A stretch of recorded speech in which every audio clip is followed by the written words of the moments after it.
Welcome to the Fosseyfootball Podcast. This is a post-match review from Norwich away. Where are you? Let's be having you! So let's start off today. We was away at Norwich. It's 3 away points. It's a 2-1 away win. It's a great start to the season. That's 2 wins out of 3. I love this game! Woo! As do I, Patrice. As do I. So a lot of positives to come from this one today. On the opposite, there's actually quite a few negatives as well. I think, first of all, it's good to see Vardy firing back on all cylinders. That's 2 goals out of the first 3 games. He's took both very well. Obviously, Ricky P, again, with another assist today. Obviously, we'll sort of move on to him a little bit later. But, again, that's 2 out of the first 3. I think when you look at Yuri Tillemans was man of the match today. Not only did he was constantly intercepting through midfield today. I think we had quite an easy game midfield today, actually. I think that's where we won it, if I'm going to be totally honest. But not only that, he's playing the eye of the needle balls again.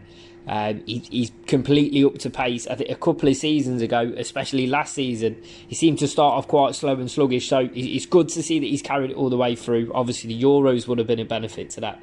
But don't get me wrong, like I say, Norwich were massively open in the middle. Billy Gilmore's a good player. He's someone I was quite excited about watching today. He just struggled, I think, across that middle 3 of Norwich. But again, when we look at, for most of the first half, I think we was playing, direct balls. There wasn't a lot of, it was good football from us, but they were direct. They were being opened up from long balls from Daniel Armati. Realistically, we went 1-0 up early on. Then Ricky P's come off with that calf injury. So I do think that made a little bit of a difference. Obviously for Norwich, I think Rashika was a constant nuisance today. I think if he had a little bit more quality, then we probably could have been punished a couple of times today, actually. But it looked so promising, like I say, from Pereira on the right at the start of the game, obviously into the Vardy goal as well. So I do think that was a bit of an issue when he came off, obviously, especially with Castagna coming on. He's not really got that match sharpness, not the legs in him to keep doing the running that Pereira's been doing, especially now. He seems to just be getting back to the top of his game. But I started to feel like,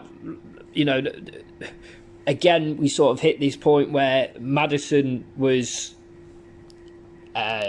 quite dull, I think, through the game. I don't really think he did a lot. I think Barnes, he wants to... Max Aarons, don't be wrong, Max Aarons was fantastic today. But I think, with Harvey Barnes, he was always pushed on the outside today as well. He couldn't sort of cut in on the inside. So once you sort of, like I was saying in yesterday's podcast anyway, once you take Barnes out of the game, once you take Vardy out of the game, there's not a lot we've got left going forward. And especially at the minute with Maddison, because he just isn't playing quick enough. He just seems to get lost again in today's game.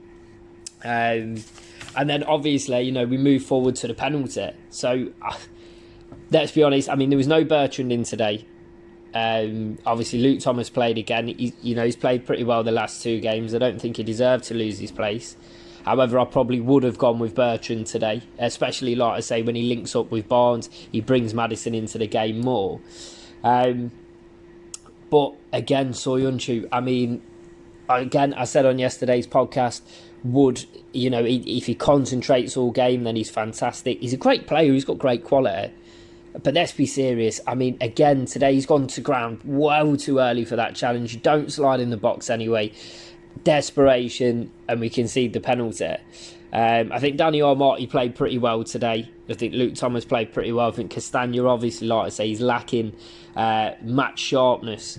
But obviously that brought Norwich back into the game then. And I think we had a couple of points really before where we could have put the game to bed. We could have gone 2-0 up sort of 2-3 times before that penalty even came anyway. So we sort of need to start bringing that killer instinct in. Again, I think, Brighton played well on the right today, but the only option is to go for Barnes if you want pace, or up to Vardy. I think we definitely need that right winger, and I think it's becoming so clear. But again, with Maddison, I think maybe will Dewsbury Hall get a bit more of a go? I think if Maddison's not clicking by 60 minutes in a game, then you do need to just take him off. I think realistically, when he took Barnes off today, I was quite surprised because I thought the first sub you would have took off was Maddison. But again, Barnes had been pulled out of the game a little bit as well. So I do think teams will punish us later on down the line. Bigger teams, especially Man City after the break, I think you make mistakes like Sancho was making today, then you're going to get punished. And then on the top of that, their equaliser. I mean, speak about touch and go. Obviously, he's blocking Schmeichel's way. He's a toenail offside. So we would really, really look at. It works well for me. My prediction was 2-1, so it makes me look a little bit better. And I was praying for it to be disallowed just for that reason, and obviously for the 3 points. But good character from the lads' second half. We did have to dig in. Obviously, Albrighton got the all-important finish, but the game went scrappy. We got lost. We wasn't playing football. We wasn't playing our football. On the floor, slick passing, movement. We got caught in a battle. But I do think when you are playing teams like this, if you're not expecting to go away and have a fight with these new promoted teams, then that's where you're going to lose the games. And I do think today we were prepared. I don't think we played brilliantly. I don't think we was on top form. But we most certainly wanted to go man to man. Again, they were nowhere near as physical as West Ham. And I think, it was one of the reasons we lost the game at West Ham as well. So, realistically, again, we need to just carry on playing our football. But I think, like I say, when players like Maddison are missing, Barnes is being marked out the game, Ricardo Pereira's not, obviously gone off with an injury, so you're losing a lot of attacking threat there as well. So, yeah, again, like I say, if we did have that winger, if we did have someone like Dewsbury Hall coming on a little bit earlier, then I think maybe we could have solved that. But fair play to the lads. They dug in. They shown a bit of character. These are the games where if you're going to get in the top 4, these are the 3 points that matter. And I think towards the back end of last season and the back end of the season before, they were games where you were getting the point. I mean, I remember playing Norwich at home and drawing 1-1 2 seasons ago, and that started a bit of a downhill slope for us. So it's definitely good that we've got the 3 points. However, I think there's so much for Rodgers to go and ponder now and decide what he's going to do next. Some big calls, obviously needing to get that right winger in. So we'll have to see what comes from that. But it was great to see that he brought Dewsbury Hall on, and it was also to see him get his first Premier League appearance. And great just to see how much Rodgers trusts him, bringing him on in that situation as well.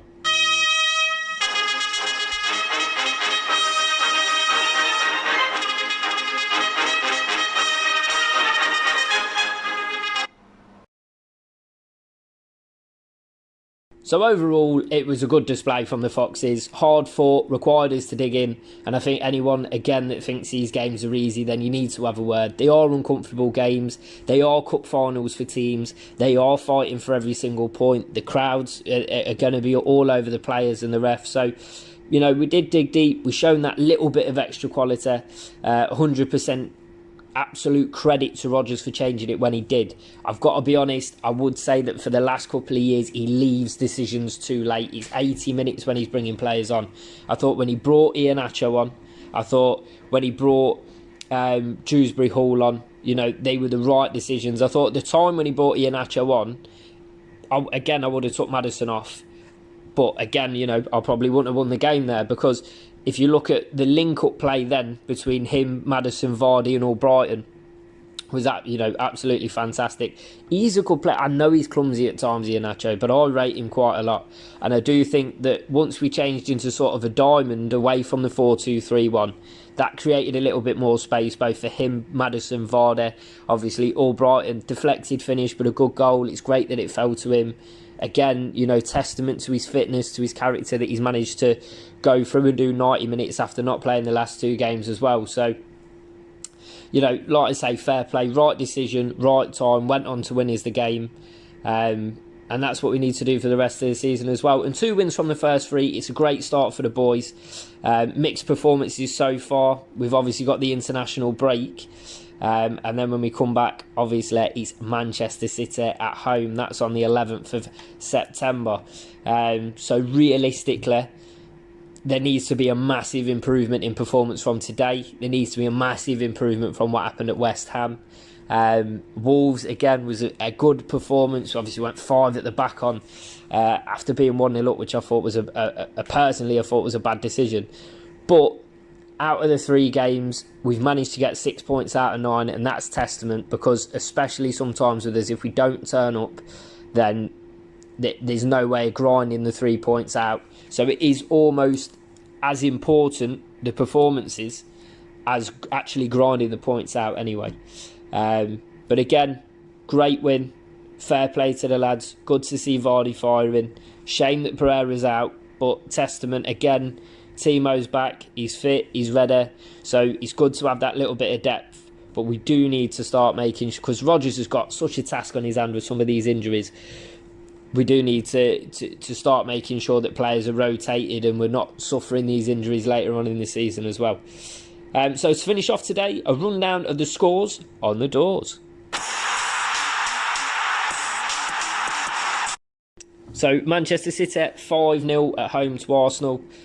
Great result for Man City. Doesn't bode well for us. I didn't really want that, to be honest. But they come to our ground on the 11th of September. You know, I mean, look, I watched a video earlier where Man City were 2-0 up. It took Aubameyang, I think it was Saka who went over in the end anyway, nearly 25 seconds to close the keeper down from having the ball at his feet. I mean, there's no urgency in the team. There's a lack of passion. Arteta's ideas clearly aren't working. Aston Villa won, Brentford won. I think we're all secretly rooting for Brentford this season. They've had a great start to the campaign as well.